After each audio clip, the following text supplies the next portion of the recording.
Alright, this is Dana, your parish catechist with my Bible and catechism, and theology student too, with more advanced training and certification coming up soon.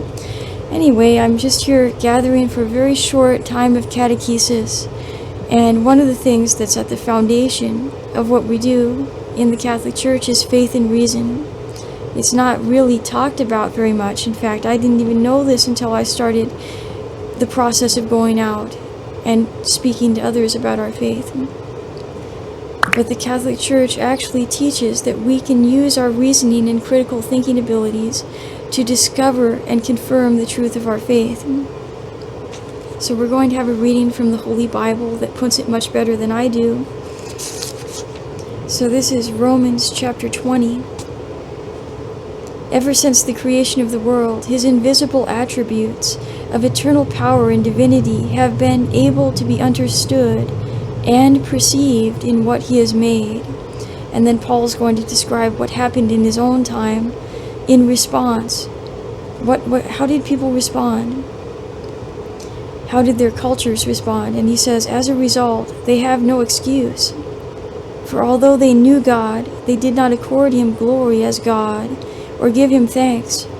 Instead, they became vain in their reasoning, and their senseless minds were darkened. And this too is what happens in our culture sometimes, even though it's a different cultural environment. People's minds are still darkened when they refuse or suppress the knowledge of God that they would have come to if they would have followed their own deepest and most philosophical desires.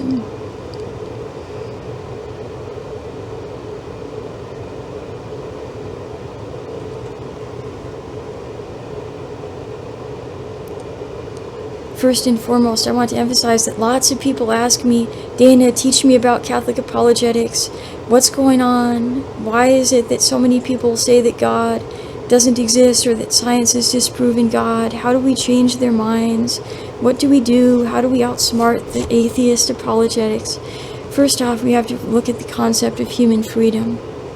So people will make a free choice based on what they most deeply desire. St. Augustine talks about that too.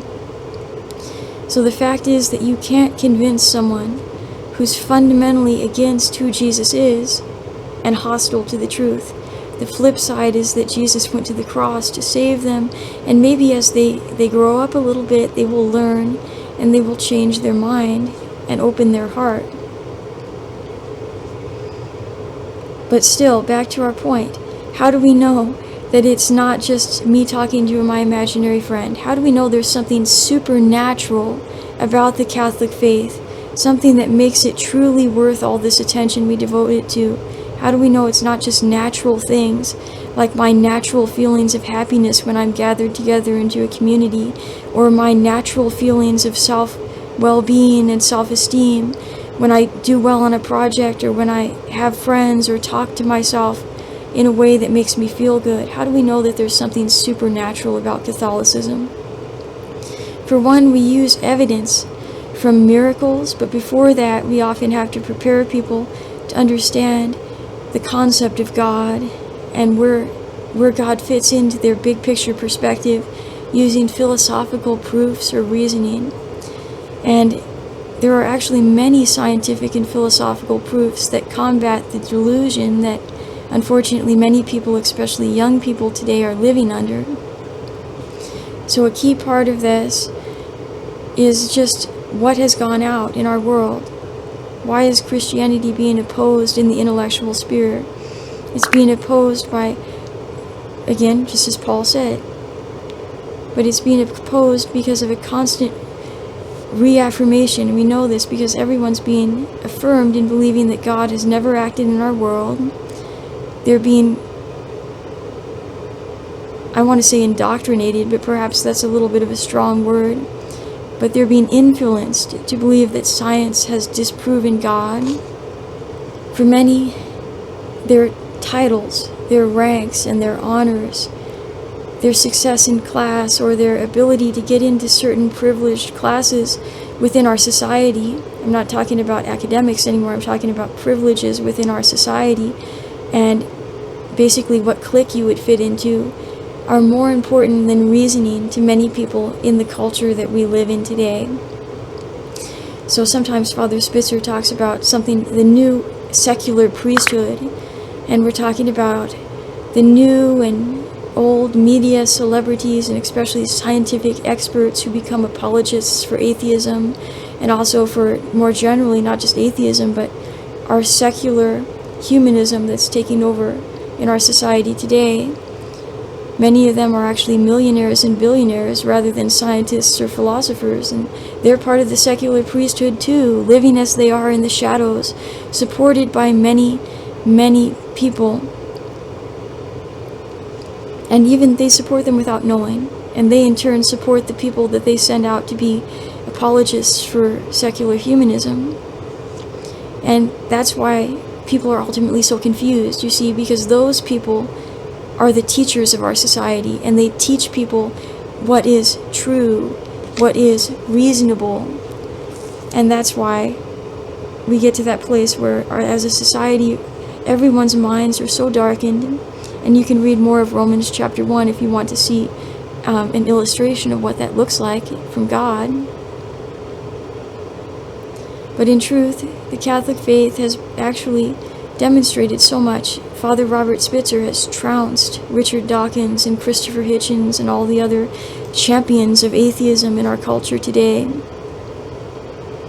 So let me read you what the Church herself says in her catechism about this important issue. How can we know that what we believe is true? How can we know that it's supernatural and it's not simply a good value or a good philosophy?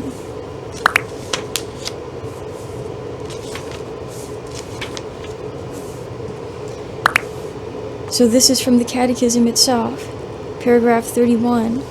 Created in God's image and called to know and love Him, the person who seeks God discovers certain ways of coming to know Him. These are called proofs for the existence of God, not in the sense of proofs in the natural sciences, but rather in the sense of converging and convincing arguments, which allow us to attain certainty about the truth. These ways of approaching God from creation have a twofold point of departure: the physical world and the human person. And then it's going to describe those. The world, starting from movement, becoming contingency, and the world's order and beauty, one can come to know, to a knowledge of God as the origin and the end of the universe. So that's what I talked about earlier, philosophical proofs and reasoning.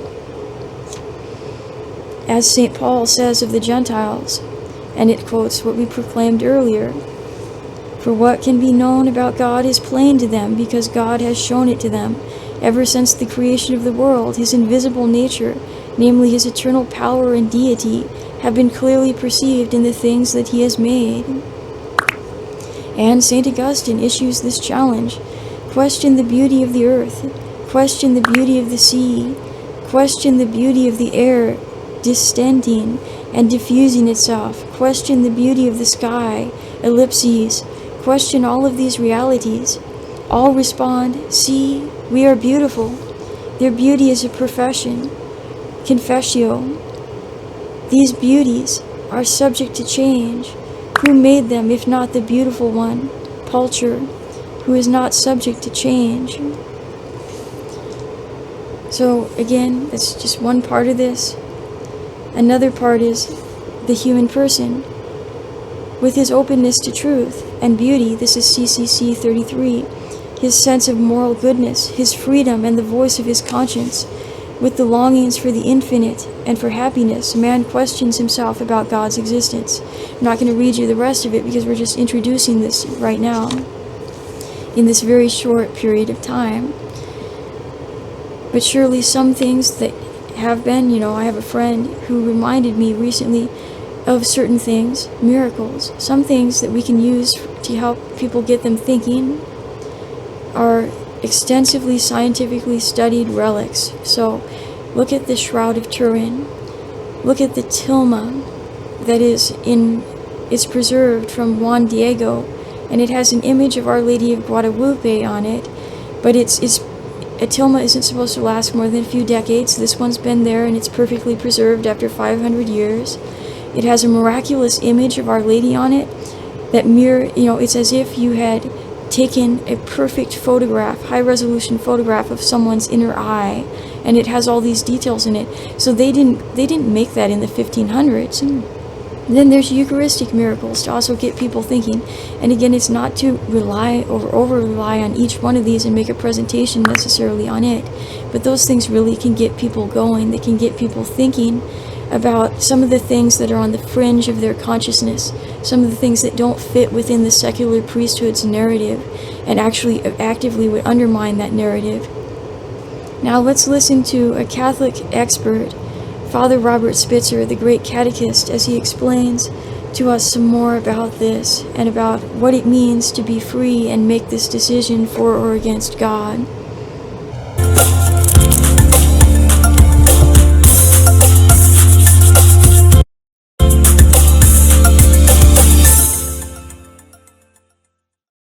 Why would an all-loving God allow suffering? Father, one of the main obstacles to faith is the problem of human suffering. Namely, why would an all-loving God allow suffering? Can you explain how human suffering is not incompatible with God's love?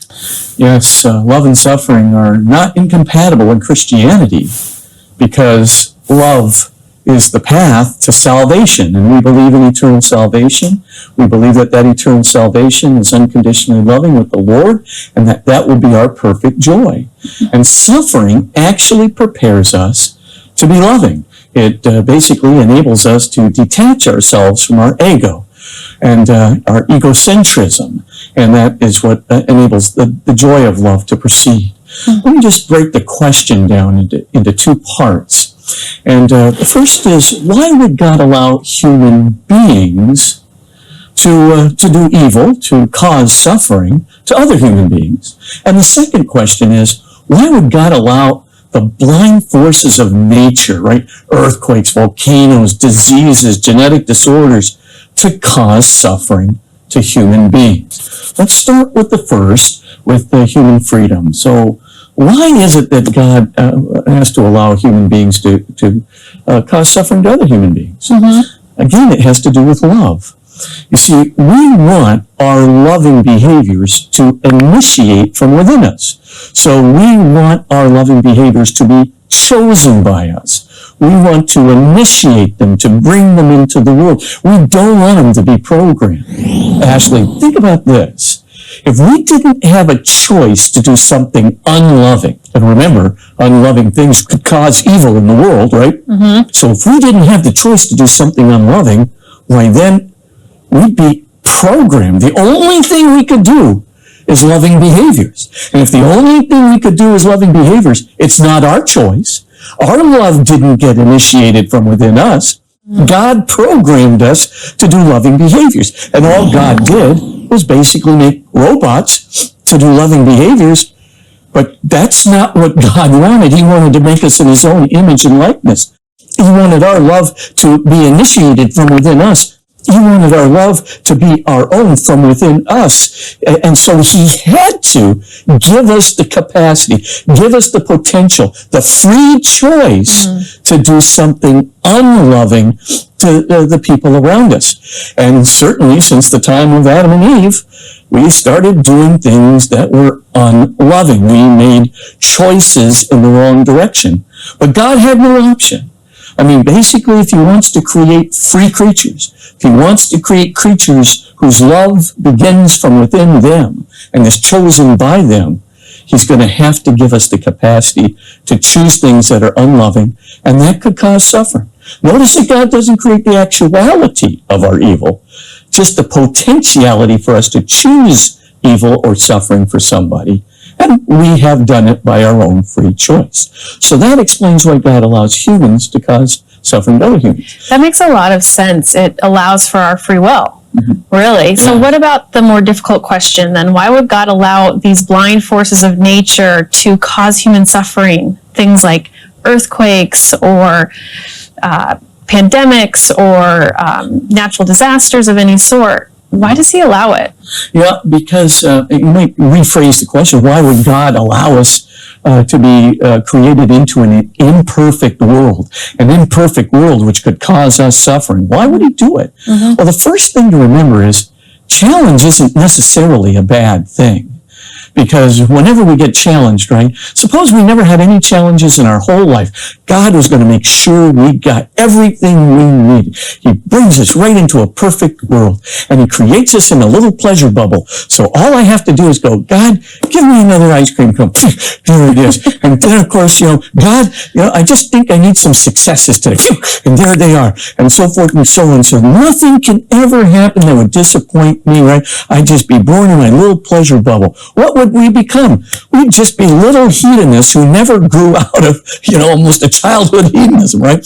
It would be really a disaster for human virtue, a disaster for, human beings rising to the occasion. So challenges are good. Challenges bring us out of ourselves. Challenges mature us. Challenges show us what we're made of. Challenges prove our mettle. Challenges literally give us the capacity to make self-sacrifices for other people, for noble causes. You couldn't do that if God sort of made you in a perfect world and gave you everything you needed in your pleasure bubble. But now that there's challenges, we can be noble. Now that there's challenges, we can be self-sacrificial. We can be virtuous. We can do the hard thing. We can make a difference, right? We can sacrifice ourselves for our loved ones or even for people we don't even know, for a perfect stranger. And this is a good thing. So imperfect world is not bad. It's good for developing love. It's good for developing humility. So let's take a look at 6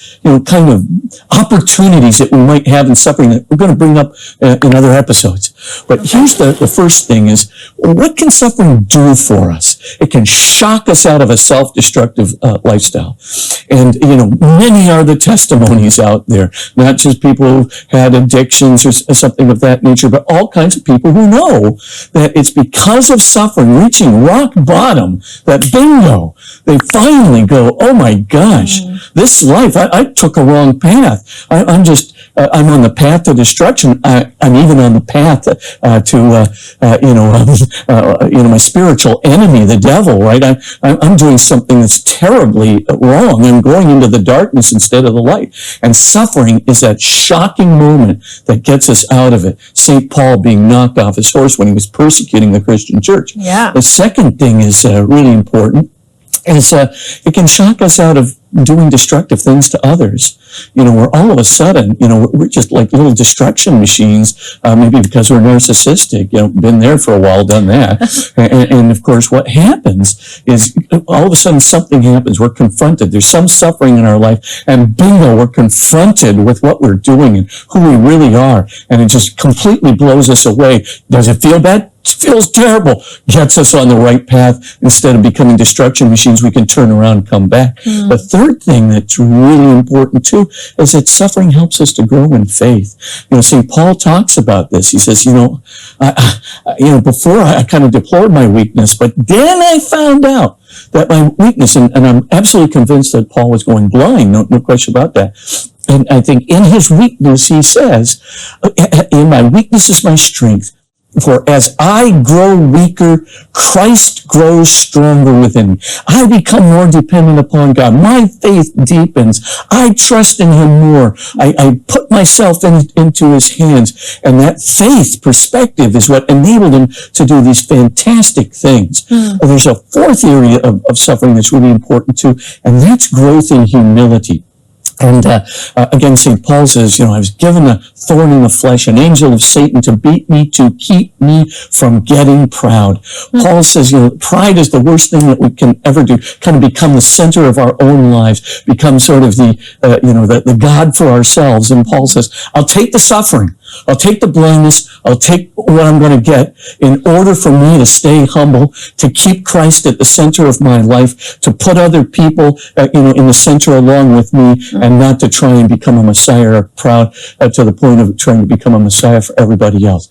And we know what that's like. The fifth area that we'll talk a lot more about is, of course, the area of compassion. When we suffer, we have empathy for other people who are suffering. And when we have empathy for people who are suffering, it builds compassion within us. And finally, suffering presents us with the opportunity to serve. Serve by ourselves. Yes, we could help the poor. We could, help, somebody who needs tutoring or something of that nature. Or we could collectively, in a time of a real crisis, come together and find ways of being together for the service of humanity. And so suffering produces all these opportunities, but they're challenges. And they're challenges within us to be self-sacrificial, to be noble, to grow in virtue, to grow in faith. Suffering's not a bad thing at all. It leads us on the path to love, and love sets us firmly on the path to salvation. Well, I guess it's about just flipping the switch, Father, and instead of seeing suffering as bad, starting to see the benefits of it and really recognizing suffering as a great blessing and gift to all of us. Absolutely.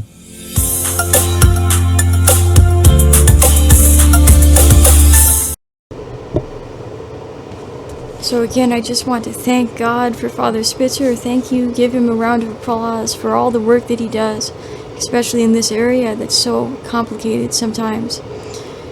And again, I'm going to just thank you for coming to this catechesis. I think our short form time for social media catechesis is ending for today. Let's just pray the Christ hymn from Philippians as our closing prayer, and then I'll invoke God's blessing on us. So Paul talks about Jesus and the incarnate Word, who, though he was in the form of God, did not regard equality with God something to be grasped at.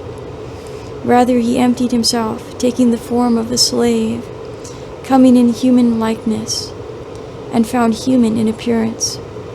He humbled himself, becoming obedient to death, even death on a cross. Because of this, God greatly exalted him, and bestowed on him the name that is above every other name, that at the name of Jesus every knee should bend, of those in heaven and on earth and under the earth, and every tongue confess that Jesus Christ is Lord, to the glory of God the Father. May Almighty God bless us, protect us from all evil, and bring us to everlasting life. Amen.